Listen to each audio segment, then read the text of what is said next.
નમસ્કાર, YNN ન્યૂઝમાં આપનું સ્વાગત છે। સમાચારમાં વાત કરીએ તો વડોદરાના વડસર વિસ્તારમાં સ્ટેટ મોનિટરિંગ સેલની મોટી કાર્યવાહી હાથ ધરવામાં આવી છે। વિદેશી દારૂના જથ્થા સાથે ગોડાઉન ઉપર સફળ રીતે રેડ પાડવામાં આવી હતી। આ રેડ દરમિયાન આશરે 35 થી 40 પેટી જેટલો વિદેશી દારૂ ઝડપાયો છે।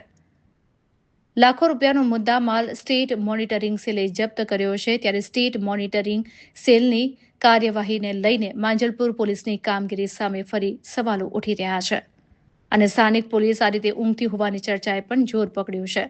સ્ટેટ મોનિટરિંગ સેલે બાતમીના આધારે કાર્યવાહી હાથ ધરી હતી। રેડ પાડવામાં આવતા જ મુખ્ય આરોપીઓ સ્થળ ઉપરથી ફરાર થઈ ગયા હતા। ફરાર થઈ ગયેલા આરોપીઓને ઝડપી પાડવાના તપાસનો ધમધમાટ શરૂ કરવામાં આવ્યો છે। ત્યારે આ સમગ્ર મામલે પોલીસ દ્વારા વધુ તપાસ હાથ ધરવામાં આવી રહી છે।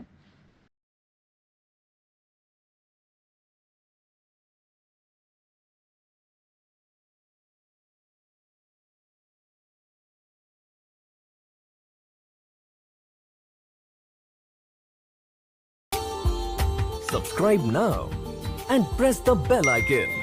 Never miss an update.